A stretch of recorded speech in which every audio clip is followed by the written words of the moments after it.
കേരളം നെഞ്ചേറ്റിയ നേതാവായിരുന്ന പ്രിയപ്പെട്ട ഉമ്മൻചാണ്ടി സാർ ഓർമ്മയായിട്ട് 1 വർഷമായി.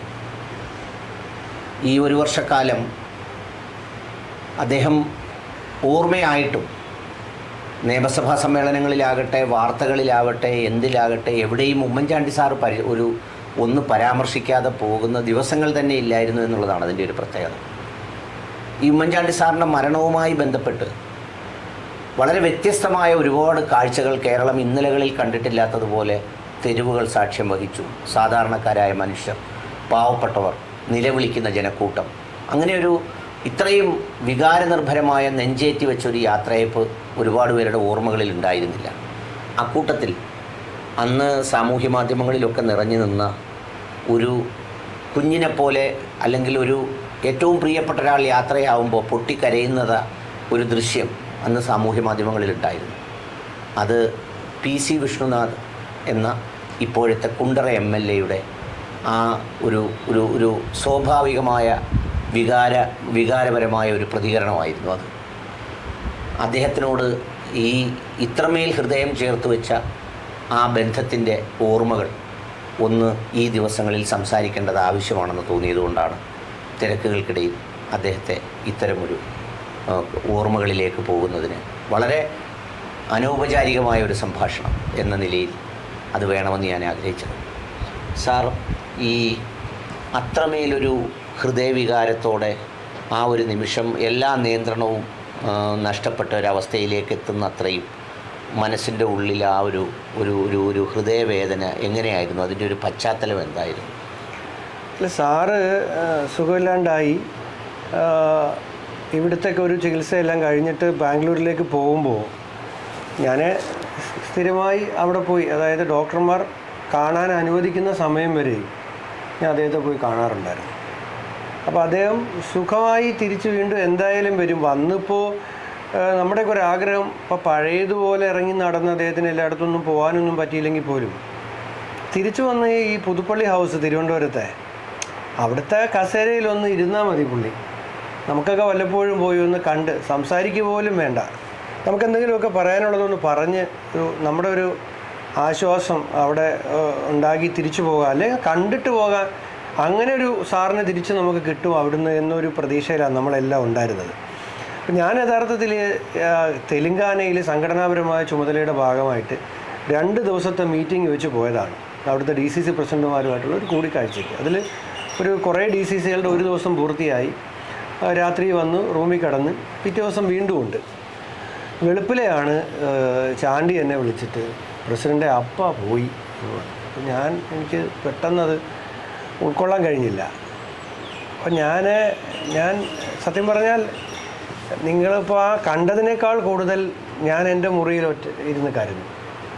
കാരണം ഒരു വാർത്ത നമുക്ക് വിശ്വസിക്കാനോ നമുക്ക് ഉൾക്കൊള്ളാനോ, നമ്മൾ ഒരിക്കലും ജീവിക്കുന്ന എല്ലാവരും ഒരിക്കലും മരിക്കും, പക്ഷേ നമുക്കതങ്ങോട്ട് ഉൾക്കൊള്ളാൻ പറ്റിയില്ല. ഞാൻ പിന്നെ പെട്ടെന്ന് അപ്പോൾ ബാംഗ്ലൂരാണ്. ഞാൻ അന്നേരം തന്നെ എൻ്റെ ഒരു സുഹൃത്തിനെ വിളിച്ച്, സ്ഥിരം ടിക്കറ്റ് ബുക്ക് ചെയ്യുന്ന ഒരു ട്രാവൽ ഏജൻറ്റ് ഫ്രണ്ടുണ്ട്, അയാളെ വിളിച്ചിട്ട് ഞാൻ പറഞ്ഞതുപോലെ എനിക്ക് ആദ്യം ഇനി ഹൈദരാബാദിൽ നിന്ന് ബാംഗ്ലൂരിലേക്കുള്ള ഫ്ലൈറ്റ് ഏതാണെന്ന് നോക്കിയിട്ട് അതിലെനിക്ക് ടിക്കറ്റ് വേണമെന്ന് പറഞ്ഞു. ഞാൻ അത് പറഞ്ഞു. അപ്പം തന്നെ റെഡിയായി നേരെ എയർപോർട്ടിലേക്ക് അങ്ങ് പോയി. എന്തായാലും അതിൻ്റെ ഇടയിൽ പുള്ളിയുടെ ഫോൺ വരും, ടിക്കറ്റ് വരും, അപ്പം വന്നു കയറി അവിടെ എയർപോർട്ടിൽ ഇറങ്ങി. പിന്നെ അവിടെ ചെല്ലുമ്പോൾ സത്യം പറഞ്ഞാൽ ഞാൻ കുറച്ചൊക്കെ ഒന്ന് അത്രയും ഫ്ലൈറ്റിലൊക്കെ യാത്ര ചെയ്ത് പിന്നെ എയർപോർട്ടിൽ നിന്ന് ഞാൻ കുറച്ചൊന്ന് ബാലൻസ്ഡ് ആയിരുന്നു. പക്ഷെ ആ വീട്ടിലേക്ക് ചെന്ന് സാറ് അങ്ങനെ കിടക്കുന്ന കണ്ടപ്പോഴത്തേക്ക് സത്യം പറഞ്ഞാൽ അത് നമ്മുടെ ഒരു കയ്യിൽ നിന്ന് പോയതാണ്. കാരണം നമുക്ക് എന്താണെന്നെങ്കിലും ഓടിച്ചെന്ന് പറയാൻ പറ്റുന്ന, അപ്പോൾ എനിക്ക് ഭയങ്കര പ്രൊട്ടക്ഷൻ കിട്ടിയ ഒരു രാഷ്ട്രീയ നേതാവാണ് ഞാനതിനകത്ത് ഒരു ഭാഗ്യം ചെയ്ത ആളാണ്. കാരണം എൻ്റെ ഒരു KSU സംസ്ഥാന പ്രസിഡൻ്റ് ആയ സമയം മുതൽ ഉമ്മൻചാണ്ടിയുടെ ഒരു പ്രൊട്ടക്ഷൻ ഉണ്ടായിരുന്നു. അപ്പോൾ ആ ഉമ്മൻചാണ്ടിയുടെ ഒരു പ്രൊട്ടക്ഷൻ എന്ന് പറഞ്ഞാൽ നമ്മളിലേക്ക് പിന്നെ ആരും ഒന്നും ചെയ്യാൻ വരത്തില്ലായിരുന്നു. കാരണം ഉമ്മൻചാണ്ടി ഇങ്ങനെ നിൽക്കുന്നത് കൊണ്ട് അപ്പോൾ രാഷ്ട്രീയത്തിൽ അങ്ങനെ, അതുകൊണ്ട് ഞാൻ എൻ്റെ സത്യസന്ധമായി പറയും, എനിക്ക് അങ്ങനെ ഒരു പ്രയാസമൊന്നും ഉണ്ടായിട്ടില്ല. പൊളിറ്റിക്കലായിട്ടുള്ള ചുമതലകളിലോ ഉത്തരവാദിത്തങ്ങളിലോ അവസരങ്ങളിലോ ഒന്നും ഒരു ഗ്യാപ്പ് ഉണ്ടായിട്ടില്ല. അപ്പോൾ 2000 എനിക്ക് KSUവിൻ്റെ പ്രസിഡൻ്റായിട്ട് പിന്നെ അദ്ദേഹമാണ് എന്നെ കൊണ്ടുവരുന്നത്. അപ്പോൾ ഈ സത്യം പറഞ്ഞാൽ അന്ന് ഉമ്മൻചാണ്ടി സാറോട്ടൊന്നും നമുക്ക് നേരിട്ട് കാണാനൊന്നും പറ്റത്തൊന്നുമില്ല. നമുക്ക് അകലെ നിന്ന് കാണുന്നതല്ല. അത് ഇവിടെ അപ്പുറത്ത് ഓൾഡ് ബ്ലോക്കിൽ ഒരു 38 എന്ന് പറഞ്ഞൊരു മുറിയുണ്ട്. ആ മുറിയിലാണ് പുള്ളിയുള്ളത്. അപ്പം അന്ന് KSUക്കാരെല്ലാം ആ മുറി, അതിൻ്റെ ഇപ്പുറത്തൊരു 37 ഉണ്ട് ഓൾഡ് ബ്ലോക്കിൽ. അത് എഴുകോൺ നാരായണൻ്റെ മുറിയായിരുന്നു. ഞങ്ങളവിടെ കഴിക്കുക. അപ്പോൾ പുള്ളി ഇങ്ങനെ ഒരു 100-150 ആളുകളുമായിട്ട് താഴെ നിന്ന് നടന്നു വരും. അവരെല്ലാം കാണും. അവിടെ ഒരു 100 പേര് കാണും. പിന്നെ ഒരു 250 പേരുമായിട്ട് താഴോട്ട് തിരിച്ചിറങ്ങി പോകും. ആ ആൾക്കൂട്ടത്തിൽ നിന്നിങ്ങനെ സാറിനെ കാണാമെന്നുള്ളതല്ലാതെ നമുക്കങ്ങനെ ഒരു ബന്ധമൊന്നും ഉണ്ടായിട്ടില്ല. ഞാൻ ലോ കോളേജിൽ പഠിക്കുകയാണ്. അങ്ങനെ ഇരിക്കുകയാണ്. ഇനി ഞാൻ കേരള യൂണിവേഴ്സിറ്റി സെനറ്റ് മെമ്പറായിരുന്നപ്പോൾ ഈ KSU പ്രസിഡന്റുമാരെ തീരുമാനിക്കാനുള്ള നോംസിൽ സെനറ്റ് മെമ്പറും ഉണ്ടാകുമെന്ന് പറഞ്ഞു. അങ്ങനെയാണ് എൻ്റെ പേര്, സിദ്ദിഖിൻ്റെ പേര്, ലിജുവിൻ്റെ പേര് ഒക്കെ അതിൽ വന്നു.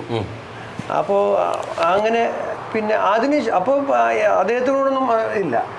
പിന്നെ ഈ ഡൽഹിയിൽ അതിൻ്റെ ഭാഗമായിട്ടൊരു ഇതൊക്കെ ഉണ്ടായിരുന്നു, നടപടി ഡിസ്കഷനൊക്കെ ഉണ്ടായിരുന്നു. ഇൻ്റർവ്യൂ പോലായിരുന്നു ഞങ്ങളെല്ലാം വിളിപ്പിച്ച അവിടെ.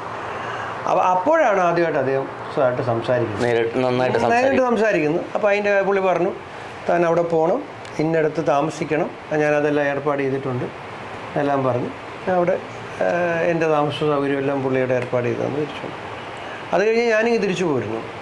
അത് കഴിഞ്ഞ് ഒരു ദിവസം എനിക്കൊരു ഫോൺ കോൾ വരികയാണ്. എന്നെ ഒരു അഖിലേന്ത്യാ സെക്രട്ടറി വിളിച്ചിട്ട് പറഞ്ഞു, ഇങ്ങനെ KSUവിൻ്റെ പ്രസിഡൻ്റായിട്ട് നിയമിച്ചു, ഇവിടുത്തെ ചാർജുള്ള ആൾ. അപ്പോൾ അയാൾ MP ആണ്, മണിക് ടാഗൂർ, ബിരുദനഗർ MP ആണ്.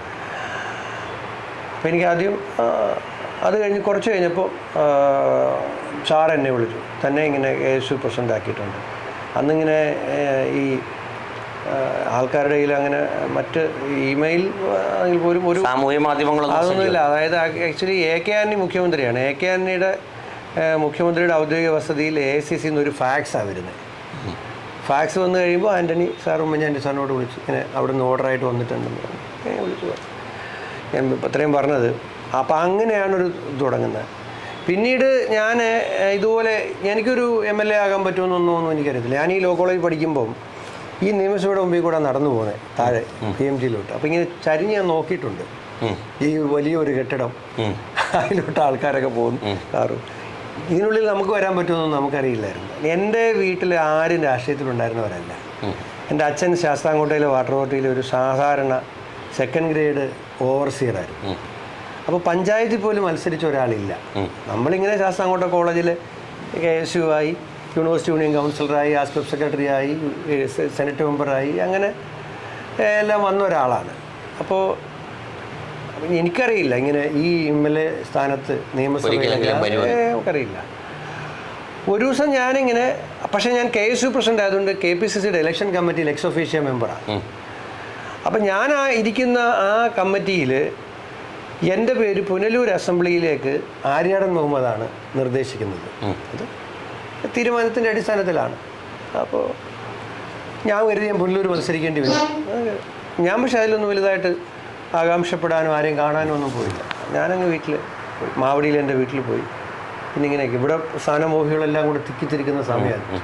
തിരുവനന്തപുരം നഗരം മൊത്തം സ്ഥാനാർത്ഥി നിർണയത്തിൻ്റെ സമയം അറിയാമല്ലോ. അങ്ങനെ ഇരിക്കുക ഒരു ദിവസം ഡൽഹിയിൽ നിന്നാണ് സാറാണ് വിളിക്കുന്നത്, തന്നെ ചെങ്ങന്നൂർ മത്സരിക്കാൻ തീരുമാനിച്ചിരിക്കുന്നു. ഞാൻ രമേശിൻ്റെ ഫോൺ കൊടുക്കാമെന്ന് പറഞ്ഞു. അന്ന് അദ്ദേഹം KPCC പ്രസിഡന്റ്. ശരി എന്ന് പറഞ്ഞു. അങ്ങനെ അപ്പോൾ അവിടെ ശരിക്കും പറഞ്ഞാൽ അത് ഞാൻ പറഞ്ഞു, അതിലും എനിക്കൊരു ഈ പ്രധാന ഗോളുകളൊക്കെ അപ്പോൾ വരുന്നത് ഉമ്മൻചാണ്ടി സാറിന്. അതാണ് അങ്ങനെ അവിടെ പോയി. പക്ഷേ ഞാൻ എന്നെ ജയിപ്പിക്കുന്നതിന് വേണ്ടിയിട്ട് പുള്ളിയുടെ എല്ലാ ശേഷിയും ഉപയോഗിച്ചു. ചെങ്ങന്നൂർ അത്ര എളുപ്പത്തിൽ ജയിക്കാൻ പറ്റുമായിരുന്നില്ല. കാരണം അവിടെ പിന്നെ ശോഭന ജോർജ് 2001 ജയിക്കുന്നത്, രാമേന്ദ്രൻ നായർക്കെതിരെ ജയിക്കുന്നത് വെറും 1100 വോട്ടിലാണ്. പിന്നീട് അവിടെ മത്സരിച്ചാൽ ജയിക്കാൻ പ്രയാസമായതുകൊണ്ടാണ് DICയിൽ ഉണ്ടായിരുന്ന എല്ലാവരും അതാത് കോൺസ്റ്റിറ്റ്യുവൻസി മത്സരിച്ചപ്പോൾ പുള്ളിക്കാരത്തി തിരുവനന്തപുരം കോൺസ്റ്റിറ്റ്യുവൻസിയിലേക്ക് ചോദിച്ച് വാങ്ങിച്ചു പോരുക, അവിടെ വേണ്ടാന്ന് പറഞ്ഞിട്ട്. അവിടെ MP രാഘവന് വേണ്ടി മത്സരിക്കാൻ ആലോചിച്ചൊരു സീറ്റാണ്. MP രാഘവനും അന്വേഷിച്ചപ്പോൾ അവിടെ ജയസാധ്യത കുറവായതുകൊണ്ട് MP രാഘവൻ പുനലൂരേക്ക് വന്നു. അങ്ങനെയാണ് എന്നോട് പോയി ചെങ്ങന്നൂർ മത്സരിക്കാൻ പറയുന്നത്. അപ്പോൾ എനിക്കതിന് മുമ്പോടെ ആ പ്രദേശമായിട്ട് ഒരു ബന്ധവുമില്ല, നമ്മുടെ ജില്ലയല്ല. പക്ഷെ അദ്ദേഹത്തിൻ്റെ എല്ലാ കഴിവും ഉപയോഗിച്ചു, എല്ലാ സ്വാധീനവും ഉപയോഗിച്ചു. പിന്നെ അദ്ദേഹം ഒരു ചെങ്ങന്നൂരുകാരനാണല്ലോ അടിസ്ഥാനപരമായിട്ട്. കാരണം പുള്ളി വള്ളക്കാലി കുഞ്ഞു എന്ന് പറഞ്ഞാൽ വള്ളക്കാലി എന്ന് പറഞ്ഞാൽ മാന്നാറാണല്ലോ. കുടുംബം അദ്ദേഹത്തിൻ്റെ വള്ളക്കാലി കുടുംബം എന്ന് പറഞ്ഞാൽ മാന്നാറ്. പുള്ളി മാന്നാറുകാരനാണ് ശരിക്കും. പിന്നെ അച്ഛൻ വിവാഹം കഴിച്ച് പിന്നെ അദ്ദേഹത്തിന് അവിടെ ജോലിയായിരുന്നു പുതുപ്പള്ളിയിൽ. അങ്ങനെയാണ് പുതുപ്പള്ളി. ഈ അദ്ദേഹം ഇല്ലാതിരുന്ന ഈ ഒരു വർഷക്കാലം ഈ ഏതൊക്കെ ഘട്ടങ്ങളിൽ അദ്ദേഹത്തെ വല്ലാതെ മിസ് ചെയ്തിട്ടുണ്ട്? അല്ലെങ്കിൽ മിസ് ചെയ്തിട്ടില്ല, കാരണം എല്ലാ ദിവസവും എല്ലാ നിമിഷവും ഓർക്കുന്നുണ്ട്. നമ്മുടെ ഓർമ്മയിൽ നിന്ന് പോകുമ്പോഴല്ലേ നമുക്ക് മിസ് ചെയ്യുന്നത്. ഒരാളെ നമ്മളെപ്പോഴാണ് മിസ് ചെയ്യുന്നത്? ഇങ്ങനെ നമ്മുടെ അദ്ദേഹം പോയതായിട്ടൊരു ഫീലില്ല.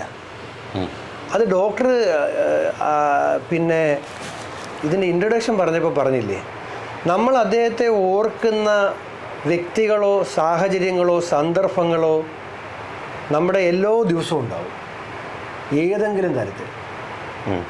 അപ്പോൾ പിന്നെ നമ്മുടെ ഓർമ്മയിലുണ്ട് പുള്ളി ഇങ്ങനെ നിൽക്കുകയാണ്. കാരണം ഇപ്പം ഇന്ന് നിയമസഭ നടക്കുന്നു. ഇന്ന് നിയമസഭയിൽ ചോദ്യോത്തരം തുടങ്ങുമ്പോൾ തന്നെ വിഴിഞ്ഞമാണ്. വിഴിഞ്ഞെന്ന് പറഞ്ഞ ചോദ്യോത്തരത്തിൽ വന്നപ്പോഴത്തേക്ക് അവിടെ ഉമ്മൻചാണ്ടിയെക്കുറിച്ചല്ലേ എല്ലാവരും പറയുന്നത്. ഉമ്മൻചാണ്ടിയുടെ 6000 കോടിയുടെ പദ്ധതി അദ്ദേഹം കൊണ്ടുവന്നപ്പോൾ അതിൽ 6000 കോടിയുടെ അഴിമതി ആരോപിച്ച ആളാണ് ഇപ്പോഴത്തെ മുഖ്യമന്ത്രി.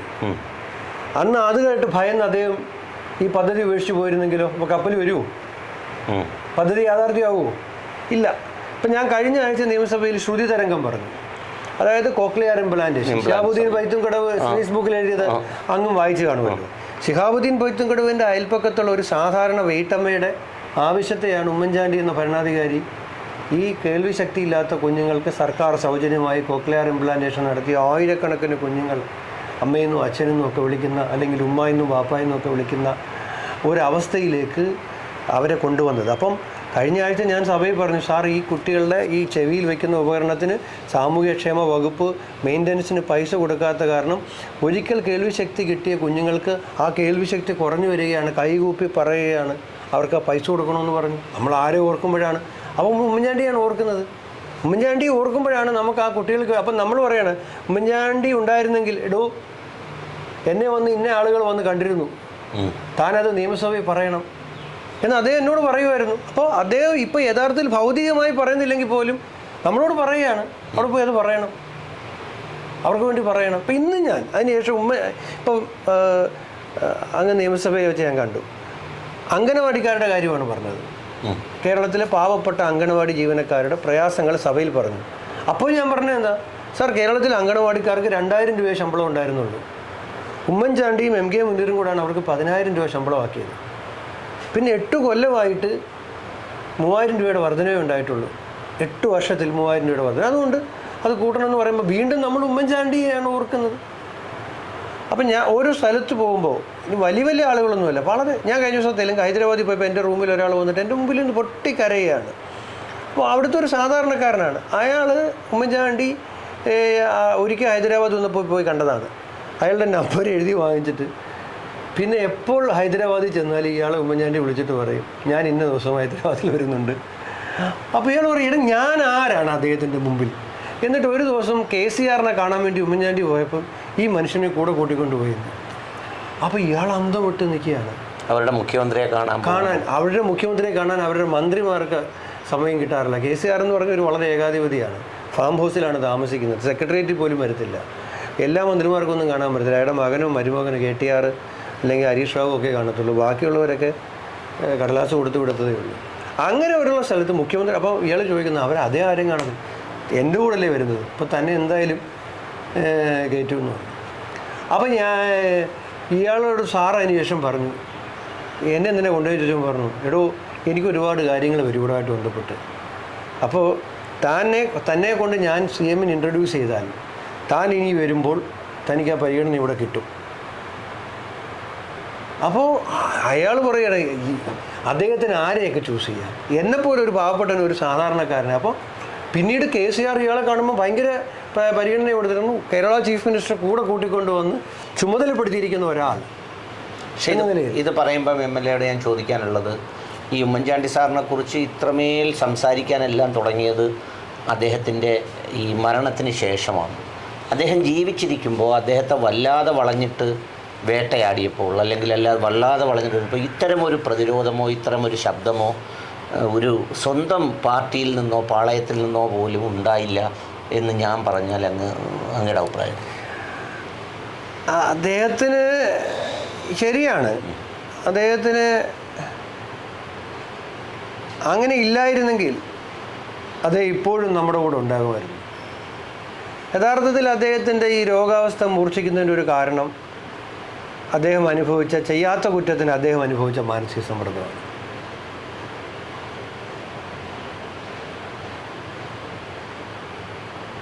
അങ്ങ് പറഞ്ഞതുപോലെ തന്നെ യഥാർത്ഥത്തിൽ അന്ന്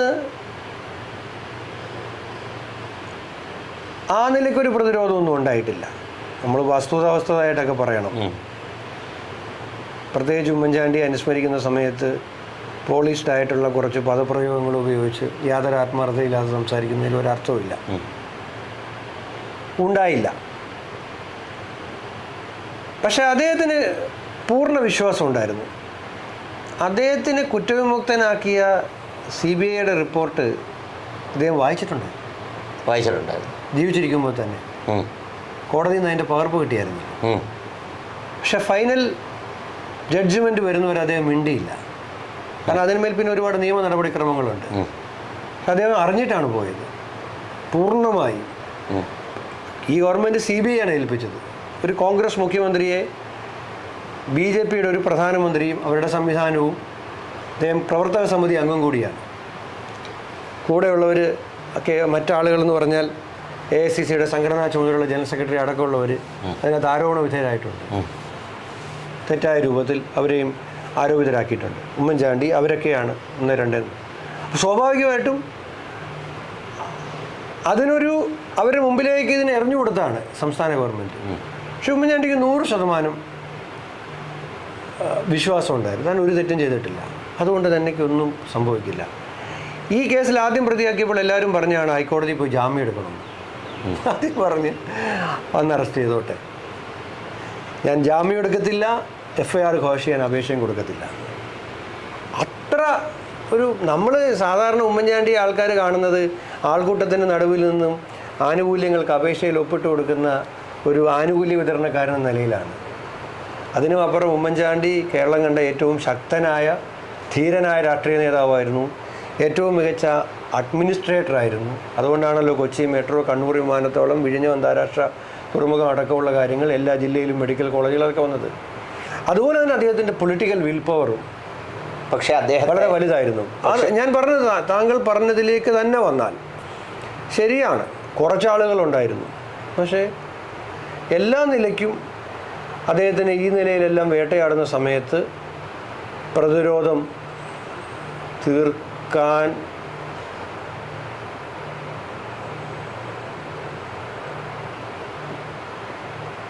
വേണ്ട പോലെയുള്ള ഉത്തരവാദിത്തപ്പെട്ട സ്ഥലങ്ങളിൽ നിന്ന് അതുണ്ടായിട്ടില്ല. ഈ അവരൊക്കെ തന്നെയും പിന്നീട് സ്വയം പരീക്ഷിക്കപ്പെട്ട് അരികവൽക്കരിക്കപ്പെടുന്ന സ്ഥിതി ഉണ്ടായി, പിന്നെയും അതിപ്പോഴും കണ്ടുകൊണ്ടിരിക്കുന്നു എന്ന് പറഞ്ഞാൽ സാറിനെ അതൊന്നും ബാധിക്കത്തില്ലായിരുന്നു. ഇത് ഞാൻ ആ ചോദ്യത്തിൽ നിന്ന് പറഞ്ഞ് നൈസായിട്ട് ഞാൻ വേറൊരു ഇതിലേക്ക് വരാം. കാരണം സാറിനോട് ഞങ്ങൾ എപ്പോഴും പറയായിരുന്നു, സാർ ഇതുപോലെ സാറ് പ്രതിപക്ഷ നേതാവ് അല്ലാതായി മാറി. എനിക്ക് തുറന്ന് പറയാൻ പറ്റുമെന്നും അറിയത്തില്ല, എന്നാലും സാറ് പിന്നീട് രമേശ് ചെന്നിത്തല ഉദ്ഘാടനം ചെയ്യുന്ന പരിപാടിയിലൊക്കെ ആശംസാ പ്രാസംഗികനായിട്ട് പോയി അവിടെ പുറകെ നിൽക്കും, അല്ലെങ്കിൽ വേറെ ആൾക്കാർ പരിപാടി പോകും. ഞങ്ങളൊക്കെ വേറെ സ്ഥലത്തൊക്കെ, വേറെ സംസ്ഥാനത്തൊക്കെ പോയാൽ അവിടെ നിന്ന് മുഖ്യമന്ത്രിയായിട്ടോ പ്രതിപക്ഷ നേതാവായിട്ടോ മാറുന്ന ആളുകളൊന്നും പിന്നെ ഒന്നും പോയി അവർക്ക് ആ പ്രാധാന്യം കിട്ടാത്ത, അവർ ഉദ്ഘാടനക്കാരനല്ലാത്ത പരിപാടിയിലൊന്നും പോകത്തില്ല. എടോ അതിലൊന്നും ഒരു കാര്യമില്ല, അതിനെന്താ കുഴപ്പം?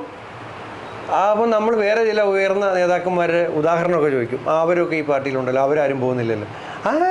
പറഞ്ഞിട്ട് പുള്ളി ഞങ്ങൾ ഈ പിന്നെ ഇപ്പോൾ VD സതീശൻ പ്രതിപക്ഷ നേതാവായതിനു ശേഷം അദ്ദേഹം വാക്കൗട്ട് നടത്തി ഞങ്ങൾ ചിലപ്പം സഭ ബഹിഷ്കരിച്ചെങ്കിൽ മാധ്യമങ്ങളെ കാണാൻ വേണ്ടിയിട്ടെങ്കിൽ ഏറ്റവും ഫ്രണ്ടിലെ കവാടത്തിൽ വരും. അപ്പോൾ സാറിന് ശരിക്കും വയ്യാമല്ലോ, നടക്കാനൊക്കെ ഭയങ്കര ബുദ്ധിമുട്ടുണ്ട്. അപ്പോൾ പടി ഇറങ്ങി തന്നെ വരണം. അപ്പോൾ ആ മുഴുവൻ പടി ഇറങ്ങി വെയിലത്ത് വന്ന് ഈ കയ്യിലുള്ള ചെറിയ ബാഗ് പിടിക്കാൻ ആരെങ്കിലും കൊടുക്കത്തില്ല, അത് സ്വന്തമായിട്ടും പിടിച്ച് ഈ വെയിലും കൊണ്ട് അവിടെ നിൽക്കും. അപ്പം ഞാൻ പറഞ്ഞു, ചേലോസൊക്കെ എന്ന് പറഞ്ഞു, ഞങ്ങളതിൽ പലരും ചെന്ന് പറയും, അല്ല അത് ഇറങ്ങി ഇവിടെ വരെ വന്നല്ലോ, ഇനി കാറി കയറി വീട്ടിൽ പോയിക്കൂടെ. അല്ല അദ്ദേഹം അദ്ദേഹം മീഡിയയെ കണ്ടുകൊണ്ടിരിക്കുകയാണ്. അത് കഴിഞ്ഞിട്ട് അദ്ദേഹം, അതായത് പ്രതിപക്ഷ നേതാവ് മീഡിയയെ കണ്ടുകൊണ്ട്, അപ്പോൾ അദ്ദേഹം മുൻ മുഖ്യമന്ത്രിയല്ല, മുൻ പ്രതിപക്ഷ നേതാവല്ല, AICCയുടെ വർക്കിംഗ് കമ്മിറ്റി മെമ്പറല്ല. അദ്ദേഹം VD സതീശൻ്റെ അണ്ടറിൽ പാർലമെൻ്ററി പാർട്ടിയിൽ വർക്ക് ചെയ്യുന്ന വെറും ഒരു MLA ആയിട്ടാണ്. ഞാൻ പറഞ്ഞത് ഇത് നമുക്കൊന്നും ഉമ്മൻചാണ്ടിയെ പോലെയൊന്നും ഒരാളെയൊന്നും ഈ ആളുകളൊക്കെ ചുമ്മാ അത് ഉമ്മൻചാണ്ടിയെ പോലെയാണ്, ഇത് ഉമ്മൻചാണ്ടിയെ പോലെയൊന്നും ആവാൻ ആർക്കും പറ്റത്തില്ല, ആർക്കും അനുകരിക്കാനും പറ്റത്തില്ല. നമുക്ക് അദ്ദേഹത്തിൽ നിന്നും എന്തെങ്കിലുമൊക്കെ പഠിച്ചത് കിട്ടിയത് ഒക്കെ ഉപയോഗിക്കാം എന്നുള്ളതല്ലാതെ, അതല്ലാതെ ഉമ്മൻചാണ്ടി, ഞാനങ്ങനെ ഒരു അദ്ദേഹത്തിൻ്റെ ഒരു അനുയായി ആയിരുന്നത് കൊണ്ട് വലിപ്പം അങ്ങനെ ആൾക്കാർ ചിലപ്പം പറയുന്നത്, നിങ്ങൾ ഓരോ അനുഭവങ്ങളെടുത്ത് നോക്കിക്കോ, ഓരോരുത്തരും അദ്ദേഹം മരണത്തിന് ശേഷം പറഞ്ഞ ഓരോ കാര്യങ്ങൾ നോക്കിക്കോ, അതിനുശേഷം ഓരോരുത്തർ പിന്നെ ഈ താങ്കൾ പറഞ്ഞ പോലെ ഒരുപാട് ആളുകൾക്ക് ഇത് പറയാൻ അദ്ദേഹത്തിൻ്റെ മരണം വേണ്ടി വന്നു. അതിനു മുമ്പ് പറയേണ്ടവർ ജീവിച്ചിരുന്നപ്പോൾ പറഞ്ഞില്ല. അത് ജീവിച്ചിരുന്നപ്പോൾ പറഞ്ഞില്ലെന്ന് മാത്രമല്ല, സാധാരണക്കാരായ ജനങ്ങൾ കാണിച്ച ആ സ്നേഹത്തിന് മുന്നിൽ പലർക്കും നിർബന്ധിതമായി മനസ്സ് തുറക്കേണ്ടിയും വന്നു. കേരളത്തിലെ ജനങ്ങൾ, പാവപ്പെട്ടവൻ, സാധാരണക്കാരൻ, ലോട്ടറി വിൽക്കുന്നവൻ ഒക്കെ വാവിട്ട് നിലവിളിക്കുകയാണെന്ന്. വീട്ടിലൊരാൾ മരിക്കുന്നതിനേക്കാൾ ഒരു കുഞ്ഞിനെ എടുത്തുകൊണ്ട് ഒരാൾ കിലോമീറ്ററുകൾ ആ വണ്ടിയുടെ പുറകിൽ, ഞാൻ ഈ തിരുവനന്തപുരം മുതൽ പിന്നെ പുതുപ്പള്ളി അദ്ദേഹത്തിൻ്റെ വീട് വരെ പോയ നേതാക്കന്മാർ പോയ വാഹനത്തിൽ അതിനോടൊപ്പം ഞാനും ഉണ്ടായിരുന്നതാണ്. ഞാൻ ഈ വണ്ടിയിൽ നിന്ന് വെളിയിലോട്ട് നോക്കിക്കൊണ്ടിരിക്കുമായിരുന്നു. കുറേ സമയം കഴിഞ്ഞപ്പോഴത്തേക്ക് ഞാൻ വെളിയിലോട്ട് നോക്കുന്നത് നിർത്തി. കാരണം വെളിയിലോട്ട് നോക്കിയാൽ നമുക്ക് താങ്ങാൻ പറ്റാത്ത രൂപത്തിലാണ് വെളിയിലുള്ള ആളുകൾ. ഈ വീടിൻ്റെയൊക്കെ രണ്ടാമത്തെ നിലയിലൊക്കെ നിന്നിങ്ങനെ ദൈവത്തെ കാണുമ്പോൾ കൈകൂപ്പി കരഞ്ഞുകൊണ്ട് നിൽക്കുകയാണ് ആളുകൾ. ഇങ്ങനെ തൊഴുകയാണ്. മനുഷ്യരെ തൊഴുവൂ. സംബോധനയുടെ തൊഴിലല്ല, ദൈവത്തിൻ്റെ മുമ്പിൽ തൊഴുന്നത് പോലെ തൊഴുകയാണ്. ഇപ്പോഴും ആളുകൾ അതൊരു തീർത്ഥാടന കേന്ദ്രം പോലെ ആയില്ലേ. ഇപ്പോൾ ഞാൻ കഴിഞ്ഞ ദിവസം അതുവഴി പോയപ്പോൾ രാത്രി ആയപ്പോൾ അവിടെ ഒന്ന് കയറി ആളൊന്നും ഉണ്ടാവത്തില്ലല്ലോ, 11 മണിയായല്ലോ, അവിടെ നിന്ന് പോരെ അല്പസമയം നിന്നിട്ട് പോരാന്ന് പറഞ്ഞ് അവിടെ ചെന്നപ്പോൾ അവിടെ നിറയെ ആളുകളാണ്. രാത്രി 11 മണിക്ക്. ഒരു വർഷം കഴിഞ്ഞില്ലേ രാത്രി 11 മണിക്ക് അവിടെ കുറച്ച് കടലാസ് കുറിച്ച് വെച്ചിട്ട് പോവുകയാണ്, ആവശ്യം എഴുതി. അപ്പോൾ ഒരു ആശ്വാസമാണ്. അങ്ങനെ ഒരു രാഷ്ട്രീയ നേതാവിനും അദ്ദേഹത്തിന് കേരളത്തിലോ രാജ്യത്തോ ലോകത്തോ ഒരു രാഷ്ട്രീയ നേതാവിനും മരണപ്പെട്ട് ഇത്രയും കാലത്തിന് ശേഷവും ആളുകൾ ദിവസവും ഓർക്കുക, ഇപ്പോഴും അതേ വികാരം സൂക്ഷിക്കുക. എത്ര അനുഭവങ്ങൾ. ഈ വിശ്വസ്തരായ ആളുകളുടെ സ്നേഹത്തിന് മുന്നിൽ, ആ സ്നേഹത്തിന് മുന്നിൽ ചിലപ്പോഴൊക്കെ ഈ കണക്കുകൂട്ടലുകളിൽ പിഴവ് വന്നു പോവുകയും അതിന് കനത്ത വില കൊടുക്കേണ്ടിയും വന്നിട്ടുള്ള ഒരു രാഷ്ട്രീയ നേതാവായി ചിലപ്പോൾ എനിക്ക് ഉമ്മൻചാണ്ടി സാറിന് തോന്നിയിട്ടുണ്ട്. ഒരു കമ്മീഷൻ്റെ നിയമനം, പിന്നെ അതുപോലെ മറ്റ് ചില കാര്യങ്ങളിലൊക്കെയും ഒരുപക്ഷെ അത്രയും മണിക്കൂറുകളോളം അവിടെ പോയിരുന്ന് ഇപ്പോൾ അങ്ങ് പറഞ്ഞതുപോലെ അങ്ങനെയുള്ള സന്ദർഭങ്ങളിൽ എപ്പോഴെങ്കിലും ഈ അമിതമായി അദ്ദേഹം ദുഃഖിക്കുകയോ വല്ലാതെ നിരാശപ്പെടുന്ന രീതിയിലുള്ള എന്തെങ്കിലും വാക്കുകൾ പറയുക, അങ്ങനെ എന്തെങ്കിലും കേട്ടോ? അങ്ങനെയൊന്നും പറഞ്ഞിട്ടില്ല. പക്ഷേ ഈ കമ്മീഷനെ അദ്ദേഹത്തിനോട് ആരെങ്കിലും പറഞ്ഞിട്ടുള്ളതായിരിക്കുമല്ലോ. ഇങ്ങനൊരു കമ്മീഷൻ ഒരു വളരെ നിയമവിരുദ്ധമായിട്ടാണ് പ്രവർത്തിച്ചത്. നടപടിക്രമങ്ങൾ നിയമവിരുദ്ധമായിട്ടായിരുന്നു അതിൻ്റെ പല നടപടിക്രമങ്ങളും.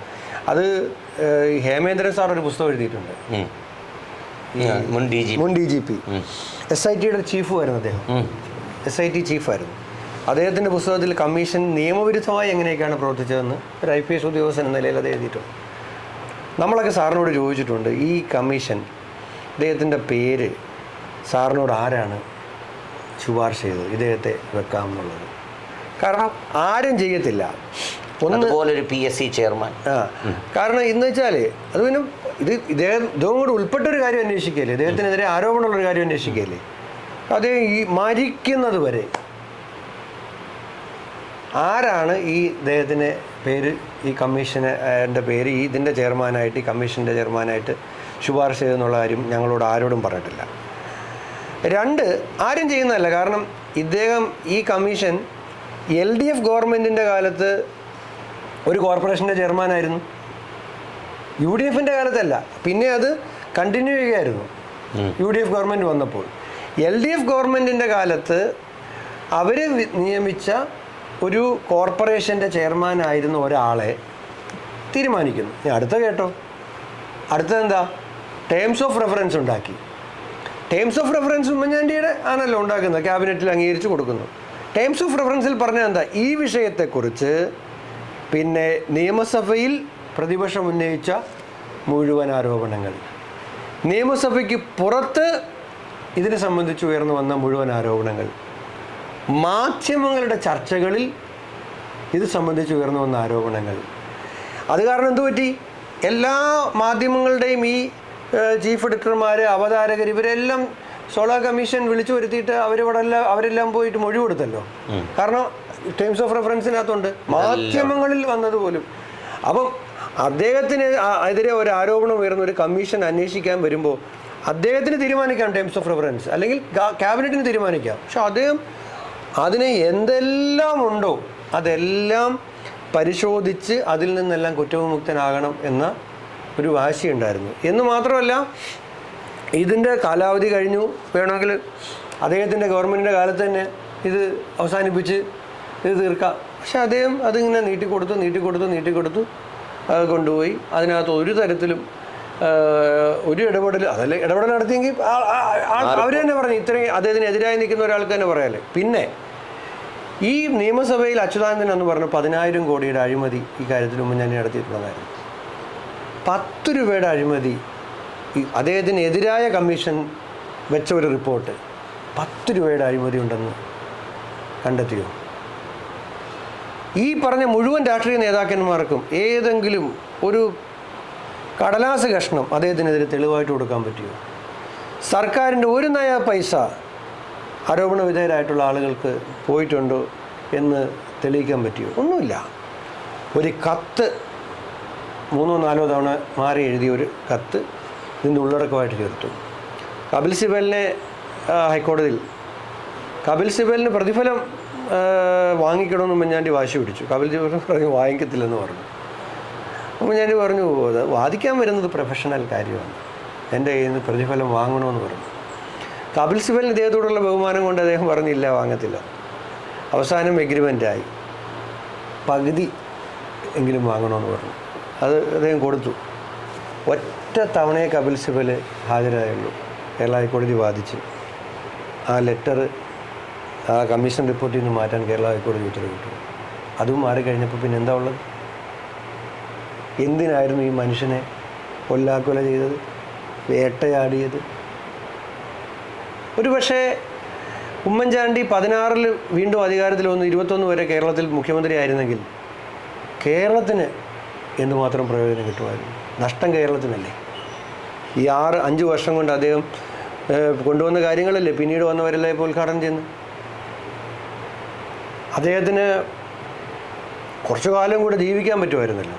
ഞാനത് പറഞ്ഞു, ഞാൻ ഉറച്ചു വിശ്വസിക്കുന്നു. അദ്ദേഹത്തിൻ്റെ മാനസിക സമ്മർദ്ദം അദ്ദേഹത്തിൻ്റെ ആരോഗ്യത്തെ ബാധിച്ചിട്ടുണ്ട്. എന്നാൽ പോലും ഈ 21 ഇലക്ഷനിൽ അദ്ദേഹം രോഗബാധിതനാണല്ലോ. കേരളത്തിലെ 140 മണ്ഡലത്തിലും പ്രചരണത്തിന് പോയില്ല അദ്ദേഹം. പോയില്ലേ? എൻ്റെ അവിടെ കുണ്ടറയിലൊക്കെ വരുമ്പോൾ 14 കിലോമീറ്ററാണ് റോഡ് ഷോ നടത്തിയത്. ഒരു ഘട്ടത്തിൽ ഞാനും പ്രേമേന്ദ്രനും പറഞ്ഞു, ഞങ്ങൾ രണ്ടുപേരും വണ്ടിയിൽ നിന്നോളാം, സാറ് പോയി തൊട്ട് പുറയിൽ കാറ് വരുന്നത് അതിൽ ഇരുന്നിട്ട് കണ്ണനല്ലൂർ ജംഗ്ഷനിലാകുമ്പോൾ വന്ന് വീണ്ടും കയറിയാൽ മതി എന്ന് പറഞ്ഞു. അവൾ പറഞ്ഞു എനിക്കൊരു കുഴപ്പമില്ലാന്ന് പറഞ്ഞു നിന്നു. അവിടുന്ന് അത് കഴിഞ്ഞിട്ട് ഇരുവരുത്ത് പോയി, കൊല്ലത്ത് പോയി, ചവറയിൽ പോയി. 10 മണി കഴിയുമ്പോഴാണ് കരുനാഗപ്പള്ളിയിലെത്തുന്നത്. രാത്രി മൈക്കില്ലാതെ മഹേഷിന് വേണ്ടി റോഡ് ഷോ നടത്തി കരുനാഗപ്പള്ളി. ഞാൻ പറഞ്ഞ അതൊക്കെയാണ് ആരും എല്ലാവരും അവനവൻ്റെ ആരോഗ്യവും സംരക്ഷിച്ചും അതിൽ നമ്മളെത്രയോ ആൾക്കാരെ കാണുന്നതാണ്. ഒരനുഭവം കൂടെ ഉണ്ട്. അദ്ദേഹത്തിന് ഇവിടുന്ന് പോയി, ആദ്യം പോയി ബാംഗ്ലൂർ പോയപ്പോൾ ആരെയും കാണിക്കത്തില്ലായിരുന്നു ഡോക്ടർമാർ, വളരെ സ്ട്രിക്റ്റ് ആയിരുന്നു. അതിനുശേഷം പുള്ളിയുടെ ഒരു ബന്ധുവിൻ്റെ ഒരു ഫാം ഹൗസിൽ പോലത്തെ ഒരു വീടുണ്ട്. ബാംഗ്ലൂരിൽ നിന്ന് പിന്നെ ഒരു 1.5 മണിക്കൂർ യാത്ര ചെയ്യണം. കുറച്ച് ഉള്ളിലോട്ട് മാറിയാൽ ആദ്യം ആരും വരാതിരിക്കാനൊക്കെ വേണ്ടിയിട്ടാണ് അവിടോട്ട് മാറി. അദ്ദേഹത്തിൻ്റെ ഒരു കസിൻ്റെയാണ്. അപ്പോൾ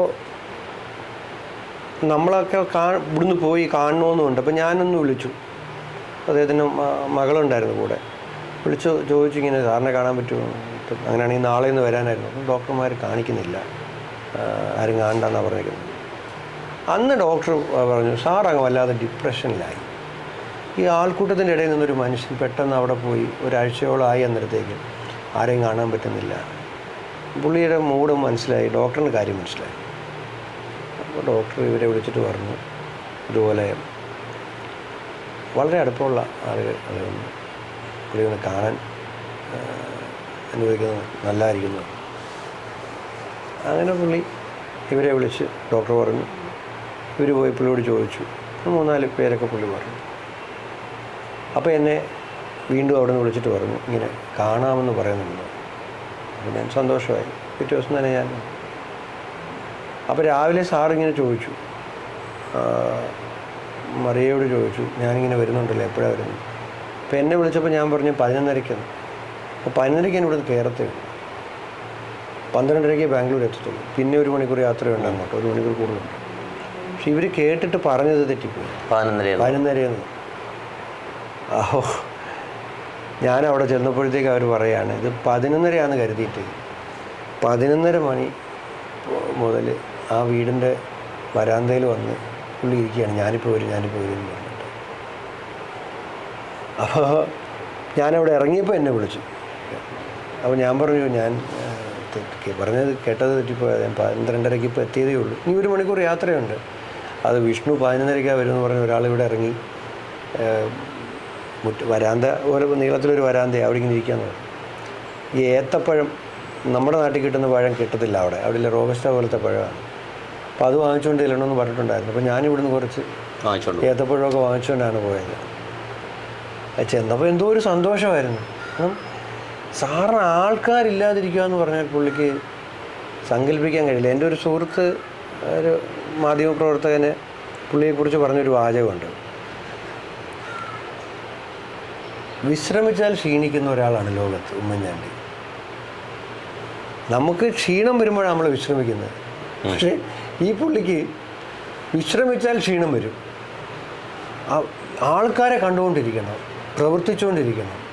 കോവിഡ് കാലത്തൊക്കെ ആ വീട്ടിലിരുന്നിട്ട് ലോകത്തുള്ള മുഴുവൻ സ്ഥലത്തുള്ള മലയാളിക്ക് വേണ്ടിയിട്ട് ഒരു എംബസിയായി വർക്ക് ചെയ്യലായിരുന്നു പുള്ളി.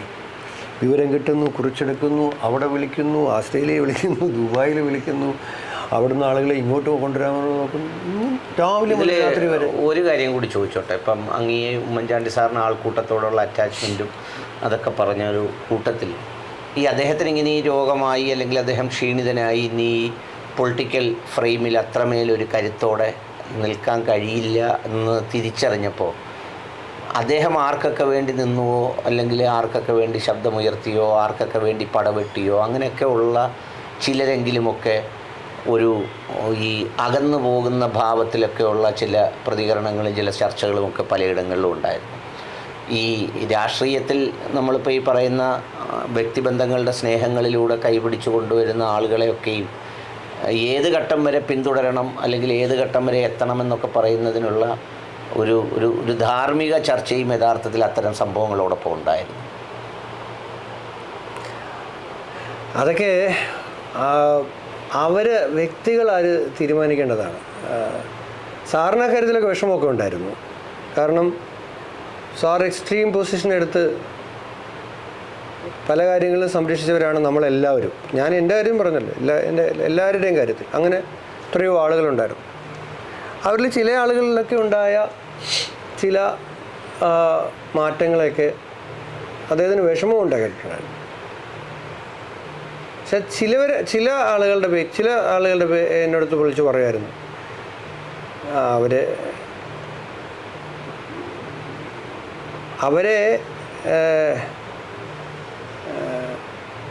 ഇങ്ങനെയൊക്കെ പറയുന്നുണ്ട് ആളുകൾ. പക്ഷേ അത് പിണക്കരുത്, അവരോട് സംസാരിച്ച് കൂടെ നിർത്താൻ നോക്കണം എന്ന് പറഞ്ഞിട്ട്. ആരെക്കുറിച്ചാണെന്നുള്ളത് ഞാൻ പിന്നെ പേഴ്സണലായി പറഞ്ഞുതരാം. എല്ലാവരും ഒക്കെ ഉള്ള ആളുകളൊക്കെ ആയതുകൊണ്ട് ഇനി അത് ആരെന്നുള്ളതല്ല ഞാൻ സാറ്. പക്ഷേ അവിടെയും അദ്ദേഹം അതിൻ്റെ ഒരു രഹസ്യം ഇപ്പോൾ അദ്ദേഹത്തിൻ്റെ ഭാര്യ സംസാരിക്കുമ്പോൾ പറയുന്നുണ്ടായിരുന്നു, ഒരു അതിമാന്യനായിരുന്നു ഉമ്മൻചാണ്ടി സാർ. ഒരു സാധാരണ മാന്യത എന്നുള്ള വാക്കുകൊണ്ട് അദ്ദേഹത്തെ പറയാനൊക്കത്തില്ല. ഒരു ഘട്ടത്തിൽ പോലും ഒരാൾക്കും ടെമ്പർ ലോസായി എന്തെങ്കിലും. ഞാനൊരിക്കൽ 2006 ആദ്യം ജയിച്ചു വന്നപ്പം ഒരു മന്ത്രിക്കെതിരെ, മന്ത്രിയുടെ മകൻ ഒരു കുഴപ്പത്തിൽ പോയി പെട്ടു, പ്രശ്നത്തിലായി. അന്ന് ഞാൻ എൻ്റെ ചോരത്തിളപ്പ് കേസ് പ്രസിഡൻ്റ് ആയിരിക്കുമ്പോൾ MLA ആവുന്നു. ഞാൻ ആ വിഷയം നിയമസഭയിൽ ഉന്നയിച്ചു വലിയ വിഷയമൊക്കെ ആയത്.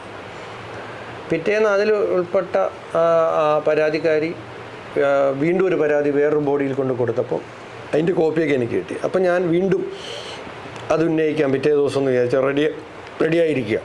ഞാൻ എൻ്റെ പേര് V ആയതുകൊണ്ട് ആൽഫബറ്റിൽ ഏറ്റവും ലാസ്റ്റിൽ സീറ്റ് ഏറ്റവും പുറകിലാണ്. അതായത് അകത്തോട്ട് കയറി വരുമ്പോൾ ആദ്യത്തെ സീറ്റാണ് എൻ്റെത്.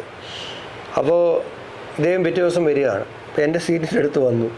എൻ്റെ സീറ്റിൻ്റെ അടുത്ത് വന്നിട്ട് എന്നോട് ചോദിച്ചു, താൻ ഇന്നലെ ഇന്ന മന്ത്രിക്കെതിരെ, കുടുംബത്തിലെ ഒരു അംഗത്തിനെതിരെ, പുള്ളിക്കെതിരെ അല്ല, പുള്ളിയുടെ കുടുംബത്തിലെ ഒരു അംഗത്തിനെതിരെ ഇങ്ങനൊരു കാര്യം ഉന്നയിച്ചായിരുന്നു. ഞാൻ ഉന്നയിച്ചു സാറേ. അല്ല അത് സാറേ, അതിപ്പം അതിനെ കൂടുതൽ സംഭവങ്ങൾ കിട്ടിയിരിക്കുക എൻ്റെ കയ്യിൽ, ഞാൻ ഇന്ന് വീണ്ടും പറയാനിരിക്കുന്നു. വേണ്ട, ശരിയല്ല. അദ്ദേഹം ഈ സഭയിലുണ്ടല്ലോ, കുടുംബത്തിലെ രംഗത്തെക്കുറിച്ചല്ലേ, വ്യക്തിപരമായി നമ്മളങ്ങനെ ആരെയും പറയും. പുള്ളി എന്നെ കൊണ്ട് പറയാൻ സമ്മതിച്ചില്ല. വ്യക്തിപരമായി അദ്ദേഹം CPM-ന് അദ്ദേഹത്തിനോട് വിരോധം ഉണ്ടായിരുന്നു. കാരണം അദ്ദേഹത്തിൻ്റെ ജനകീയത, തെരഞ്ഞെടുപ്പുകളിൽ അവരെ പരാജയപ്പെടുത്തുന്നു, അദ്ദേഹത്തിൻ്റെ സംഘടനാ മികവ്, അതൊക്കെ കൊണ്ട് തന്നെ അദ്ദേഹത്തെ ഇല്ലാതാക്കുക എന്നുള്ളത് അവരുടെ രാഷ്ട്രീയ ആവശ്യമായിരുന്നു. അദ്ദേഹത്തിനെ ഇല്ലാതാക്കിയപ്പോഴാണല്ലോ അവർക്ക് ജയിക്കാൻ പറ്റിയത്. അല്ലെങ്കിൽ അവർക്ക് ജയിക്കാൻ പറ്റത്തില്ലല്ലോ. അവർ തന്നെ നമ്മളോട് പറയുന്നുണ്ട്, ഉമ്മൻചാണ്ടി വന്നപ്പോൾ ഞാൻ പേരൊന്നും പറയുന്നില്ല, ഒരു പ്രമുഖനായ മന്ത്രി, ഞങ്ങൾക്കൊരു പിടിയും കിട്ടുന്നില്ല, പിറവം ബൈ ഇലക്ഷൻ ജയിക്കുന്നു, നെയ്യാറ്റിൻകരയിൽ ഒരു CPM-കാരനെ രാജിവെപ്പിച്ച് കോൺഗ്രസിൽ കൊണ്ടുവന്ന് പിന്നെ അയാളെ ഉപതെരഞ്ഞെടുപ്പിൽ ജയിപ്പിച്ചെടുക്കുന്നു, LDF-ലെ 2 പാർട്ടികൾ, ജനതാദളും RSP UDF-ലേക്ക് വരുന്നു. ഇത് എവിടേക്കായി ഉമ്മൻചാണ്ടി ഇത് കൊണ്ടുവന്നു, നമുക്കൊരു പിടിയും കിട്ടുന്നില്ല. അവിടുന്നാണ് അദ്ദേഹത്തെ തകർക്കാനുള്ള തീരുമാനം ഉണ്ടാകുന്നത്. അദ്ദേഹത്തെ തകർത്തെങ്കിൽ മാത്രമേ അവർക്ക് അധികാരത്തിൽ വരാൻ കഴിയുള്ളൂ എന്ന് അവർക്കറിയാമായിരുന്നു. അത് അവർ നടപ്പിലാക്കി. പക്ഷേ ഇപ്പോൾ MLA പറഞ്ഞ പോലെ വ്യക്തിപരമായി കുടുംബത്തിൻ്റെ കാര്യങ്ങളൊന്നും ഉന്നയിക്കരുതെന്ന് പറഞ്ഞ അതേ ഉമ്മൻചാണ്ടിയെ ഏറ്റവും വ്യക്തിപരമായി ഞങ്ങൾ തല കുനിച്ചിരുന്നിട്ടുണ്ട്. എന്തോ ഒരു അതിശയവും ആ കുടുംബത്തെക്കുറിച്ച് പറഞ്ഞത്. എന്നിട്ട് അവർ വെളിയിൽ വരുമ്പോൾ ക്യാൻറ്റീനിൽ വെച്ച് അവരുടെ MLA-മാർ പലരും എന്ന് പറയും, ആ പറഞ്ഞതിനോട് ഞങ്ങൾക്ക് വ്യക്തിപരമായി യോജിപ്പില്ല കേട്ടോ. അതൊക്കെ എന്ത് ധാർമ്മികത? അതിലെന്തോ ഒരു ധാർമ്മികതയില്ല. എന്തെല്ലാം രൂപത്തിലാണ് അദ്ദേഹത്തെ കുടുംബത്തെ അദ്ദേഹം രാഷ്ട്രീയത്തിൽ ഉണ്ടായതിൻ്റെ പേരിൽ മാത്രം കുടുംബത്തെ, അല്ലെങ്കിൽ പിന്നെ അവരെന്ത് അവർ ടാർഗറ്റ് ആവുന്നത് എന്തുകൊണ്ടാണ്? ഇദ്ദേഹം പൊളിറ്റിക്സിൽ ഉണ്ടായതുകൊണ്ട് മാത്രമല്ലേ? ഓക്കെ, ഉണ്ടായി. പക്ഷെ അദ്ദേഹം, ഞാൻ പറഞ്ഞല്ലോ, അദ്ദേഹം ഒരിക്കലും പൊളിറ്റിക്സ് പറയും, പൊളിറ്റിക്കലായിട്ടുള്ള കാര്യങ്ങൾ ചെയ്യുന്നുള്ളത് ഒരാൾക്കെതിരെയെങ്കിലും ഉമ്മൻചാണ്ടി ഒരു പ്രസംഗത്തിലോ ഒരു പത്രസമ്മേളനത്തിലോ ഏതെങ്കിലും ഒരു വ്യക്തിയെ ടാർഗറ്റ് ചെയ്ത് ഒരഭിപ്രായം പറയുന്നു. ഈ പറഞ്ഞ പോലെ ഇപ്പം അദ്ദേഹത്തിൻ്റെ ഭാര്യ പറഞ്ഞു, അദ്ദേഹത്തിന് രഹസ്യങ്ങളുടെ ഒരു വലിയ കലവറയായിരുന്നു. ആരോടും പറയാത്ത ഒത്തിരി രഹസ്യങ്ങളുമായിട്ടായിരിക്കും ഉമ്മൻചാണ്ടി മരിച്ചത്. എത്രയോ രഹസ്യം ആരോടും പറയാത്ത. ഉമ്മൻചാണ്ടി മരിക്കുമ്പോൾ ഈ പുറത്തറിയാത്ത ഒരുപാട് രഹസ്യം കേരള രാഷ്ട്രീയത്തെ സംബന്ധിച്ച്.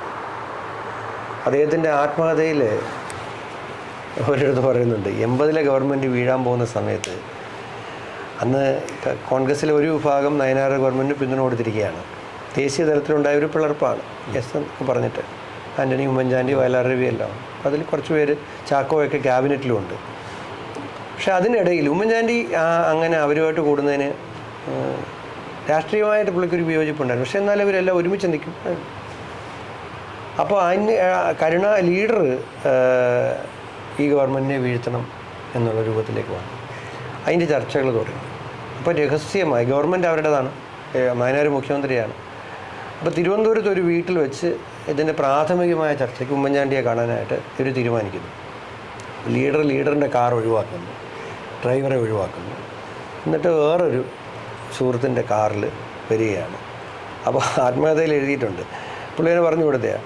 പുള്ളി വന്ന് വഴുതക്കാട് നിൽക്കുകയാണ്. തിരിച്ചറിയാതിരിക്കാൻ വേണ്ടിയിട്ടൊരു തൊപ്പി വെച്ചിട്ടുണ്ട്. നമ്മളൊന്ന് സങ്കല്പിച്ചു, ഉമ്മൻചാണ്ടി ഒരു തൊപ്പിയൊക്കെ വെച്ച് നിൽക്കുക. അപ്പോൾ ലീഡർ വന്നു, ആ കാർ ലീഡറിനെ കൊണ്ട് ആ വീട്ടിൽ വിട്ടു. പിന്നെ വന്ന് വഴുതക്കാട് നിന്ന് ഇദ്ദേഹത്തെ കയറ്റി അവിടെ കൊണ്ടുപോയി 1.5-2 മണിക്കൂർ ഇവർ രണ്ടും സംസാരിക്കുന്നു. അപ്പം ഇദ്ദേഹം എവിടെ പോയിന്ന് വീട്ടിൽ പോലും ആർക്കും അറിയത്തില്ല. ഭാര്യ ആകെ പേടിച്ചു. ഭാര്യ പലരെയും വിളിച്ചു, അവർക്ക് ആർക്കും അറിയത്തില്ല ഉമ്മൻചാണ്ടി എവിടെ. ഉമ്മൻചാണ്ടി അങ്ങനെ കണ്ടുപിടിക്കാൻ പ്രയാസമുള്ള ഒരാളല്ല. എവിടെ ആണെങ്കിലും എല്ലാവർക്കും അറിയാവുന്ന ഒരാളാണ്. എപ്പോഴും ഏറ്റവും എളുപ്പം അവൈലബിളായി കിട്ടുന്ന ഒരാളാണ്. അപ്പോൾ ആ മന്ത്രിമാരെ പലരും വിളിച്ചു ചോദിച്ചു, ചാക്കോയെ അവരെവരെയൊക്കെ വിളിച്ചു, ആർക്കും അറിയത്തില്ല. അപ്പോൾ ഈ മീറ്റിംഗ് കഴിഞ്ഞു, ലീഡറെ പിന്നെ കൊണ്ട് ലീഡറിൻ്റെ വീട്ടിൽ വിട്ടു. വീണ്ടും ഈ കാറ് തിരിച്ചു വന്നു, ഇദ്ദേഹത്തെ കൊണ്ടുവന്നു അദ്ദേഹത്തിൻ്റെ വീടിൻ്റെ അടുത്ത് ഇറക്കി വിട്ടു.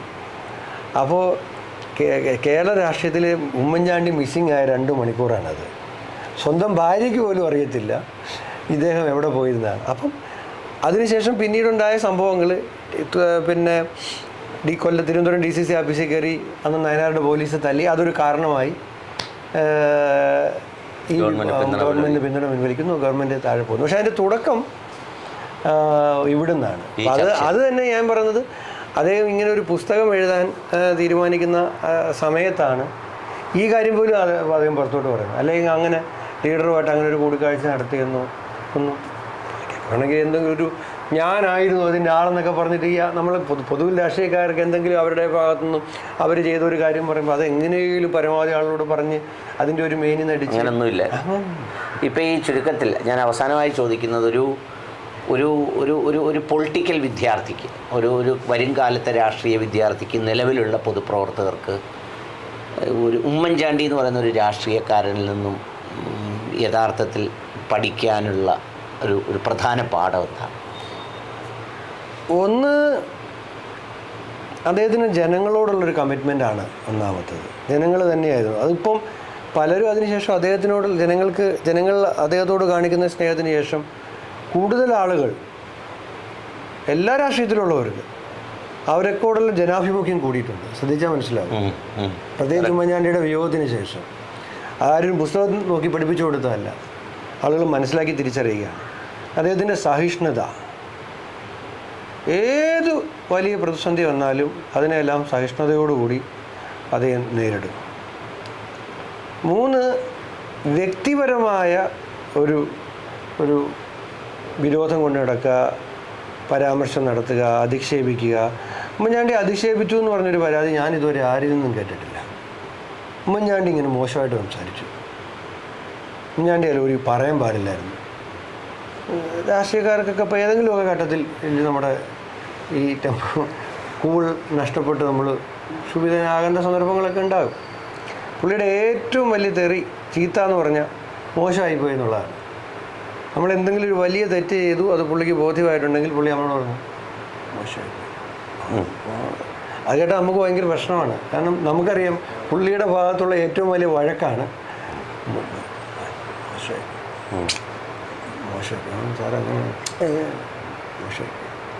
ഇതാണ് ഈ മനുഷ്യൻ ജീവിതകാലത്ത് ഉപയോഗിച്ചിട്ടുള്ള ഏറ്റവും വലിയ ഒരു അധിക്ഷേപ വാക്ക്. അധിക്ഷേപം എന്നൊന്നും അതിനെ പറയാൻ പറ്റത്തില്ല. പക്ഷെ പുള്ളിയെ സാധാരണ ഉപയോഗിക്കുന്ന എക്സ്പ്ലെയിൻ ചെയ്യാൻ ചെന്നാലും പുള്ളിക്ക് ആ വിരോധം ഉണ്ടെങ്കിൽ, അല്ലെങ്കിൽ നമ്മളോടുള്ള ആ ഇഷ്ടക്കേട്, ആ ഒരു പെരുമാറ്റത്തിൽ നമ്മൾ ചെയ്ത ഒരു പ്രവൃത്തിയിലുള്ള ഇഷ്ടക്കേടുണ്ടെങ്കിൽ പുള്ളി പിടിതരത്തില്ല. ഇത് ഞാനതല്ലാതെ വേറെ ഇത്രയും കാലം അദ്ദേഹത്തിൻ്റെ കൂടെ നിന്നിട്ട് ഞാൻ വേറൊന്നും ഒരാളെക്കുറിച്ച് പോയിട്ടൊരു ഇത് പറഞ്ഞാലും അത് പ്രോത്സാഹിപ്പിക്കാനോ, ആ നുണ കേട്ട് സൂഹിക്കാനോ, നുണ പറയുന്നവനെ ഒന്ന് പ്രോത്സാഹിപ്പിക്കാനോ പുള്ളിയെ സംബന്ധിച്ചിടത്തോളം സമയത്തിൻ്റെ കുറവുണ്ടായിരുന്നു. ഒരുപാട് കാര്യം ചെയ്യാനുണ്ടായിരുന്നു. അപ്പോൾ അതിൻ്റെ ഇടയിൽ ഈ നുണ കേൾക്കാനോ, നുണയെ ആസ്വദിക്കാനോ, നുണ കേട്ടിട്ട് അതിൻ്റെ അടിസ്ഥാനത്തിൽ പ്രവർത്തിക്കാനോ എന്നുള്ളൊരു സമയം ഉണ്ടായിട്ടുണ്ടാകത്തില്ല. എന്തുകൊണ്ടാണ് ഈ ഓർമ്മ ദിനത്തിൽ PC-യോട് ഇതൊക്കെ സംസാരിച്ചതെന്ന് ചോദിച്ചാൽ പലപ്പോഴും പറയാറുണ്ടായിരുന്നു, ഈ രാഷ്ട്രീയ ഗുരുശിഷ്യ ബന്ധത്തിനപ്പുറത്ത് ഉമ്മൻചാണ്ടി സാറിനെ പലപ്പോഴും അനുകരിക്കാൻ പോലും ശ്രമിച്ചിട്ടുള്ള ഒരാളെന്നുള്ള നിലയിൽ പലപ്പോഴും വ്യാഖ്യാനിച്ച് ഞാൻ കേട്ടിട്ടുണ്ട്. പിന്നെ അതിന് ശേഷമാണ് ആ മരണ ചടങ്ങുകളും അതുമായി ബന്ധപ്പെട്ട കാര്യങ്ങളൊക്കെ കണ്ടത്. 1 വർഷത്തിനിപ്പുറം ഇപ്പോഴും സംസാരിക്കുമ്പോൾ ഈ PC-യുടെ മനസ്സിലും ഈ കർമ്മമണ്ഡലങ്ങളിലുമൊക്കെ ചർച്ചകളിലും നിയമസഭയ്ക്കകത്തും പുറത്തുമൊക്കെ പറയുമ്പോൾ അത്രമേൽ ഇഷ്ടത്തോടെ ഉമ്മൻചാണ്ടി സാർ ഹൃദയത്തിലുണ്ടാകുന്നു എന്നതാണ് പ്രധാനം. യഥാർത്ഥത്തിൽ അത് അങ്ങനെ ഉൾക്കൊള്ളുന്നവരുടെ മഹത്വത്തെക്കാൾ അങ്ങനെ ഉൾക്കൊള്ളാനുള്ള ഒരു യോഗ്യത സ്വന്തം ജീവിതകാലത്ത് നേടുക എന്ന് പറയുന്ന അത്യപൂർവമായി മാത്രം മനുഷ്യർക്ക് ലഭിക്കുന്ന ആ ഒരു മഹത്വപൂർണ്ണമായ ജീവിതം കൊണ്ട് അടയാളപ്പെടുത്താൻ ഉമ്മൻചാണ്ടി സാറിന് കഴിഞ്ഞു എന്നുള്ളതാണ് അതിൻ്റെ ഒരു പ്രത്യേകത. ഒരാളിൻ്റെ മനസ്സിൽ മാത്രമല്ല, ലക്ഷങ്ങളുടെ മനസ്സിൽ എപ്പോഴും ഏത് ചർച്ചകളിലും ഏത് വിവാദങ്ങളിലും ഏത് വിരുദ്ധാഭിപ്രായങ്ങളിലും ഉമ്മൻചാണ്ടി എന്ന പദം ഉയരുക തന്നെ ചെയ്യും. യഥാർത്ഥത്തിൽ മരണം കൊണ്ട് അസൂയപ്പെടുത്തിയ ഒരു അപൂർവ മനുഷ്യനാണ് അദ്ദേഹം.